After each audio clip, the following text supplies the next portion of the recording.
سلام دوستان به کانال جنایت ایران جهان خوش آمدید.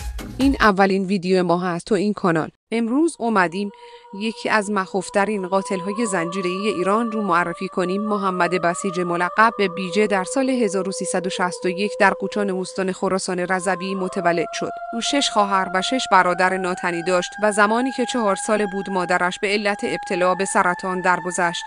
مسئله مرگ مادرش باعث شد تا بیجه در کودکی توسط پدر بد اخلاقه و کودک آزارش به شکل مداوم تنبیه شود. زمانی که بیجه کمی بزرگتر شد، علاقه زیادی به مدرسه و خواندن روزنامه‌ها پیدا کرد. اما در 11 سالگی به دلیل فشارهای پدرش از مدرسه ترک تحصیل کرد و در کوره آجرپزی مشغول به کار شد. اما جرقه انتقام زمانی در سر بیجه زده شد که بارها مورد تجاوز قرار گرفته. همچنین پس از گذشته چند سال محمد بیجه برای دومین بار رابطه احساسی خود را به دلیل مخالفت‌های پدرش از دست داد تا همین مسئله باعث شود او برای خلق هیولای درونش سراغ کشتن سگ و گربه‌های خیابان برود.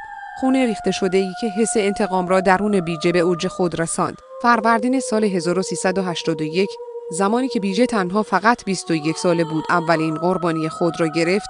پسری 9 سال پس از تجاوز به بدترین شکل ممکن کشته و در منطقه‌ای دورافتاده رها شده بود. بررسی پلیس نه تنها باعث نشد قاتل دستگیر شود، بلکه بیجه حتی در مراسم ختم آن کودک نیز شرکت کرد. بیجه پس از قتل اولین کودک و حضور پلیس تصمیم گرفت جسد قربانیان را رها نکند و در کوره آجرپزی که در محل کارش واقع شده بود بسوزاند. بیجه تا پاییز 83 به شکل منظم و با یادداشت اسامی قربانیان دست به قتل کودکان پاکداشتی زد، اما سرانجام با اطلاعات پسر بچه‌ای توسط پلیس دستگیر شد. زمانی که بیجه دستگیر شد او هیچ کدام از جنایات را گردن نگرفت، اما پس از 200 ساعت بازجویی بیجه به قتل وحشتناک 37 کودک و 3 بزرگسال اعتراف کرد.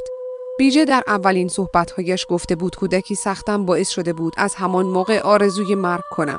از خودم متنفر بودم. طبق گزارشات بازپرسان و قاضی پرونده، محمد بیجه از هوش بسیار بالایی برخوردار بود و کودکی دردناکش تاثیر مستقیم بر روی قدم گذاشتن او در این مسیر شیطانی داشته. همچنین محمد بیجه بارها در طول دادگاه گفت من پشیمان نیستم و اگر دستگیر نمی‌شدم به کشتار ادامه میدادم.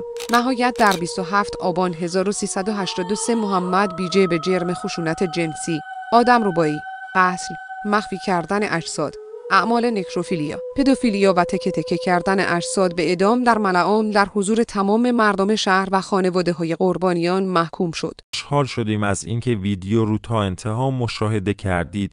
کانال رو ساب کنید و زنگوله کناریش رو هم بزنید. تا ویدیو بعد، خداحافظ.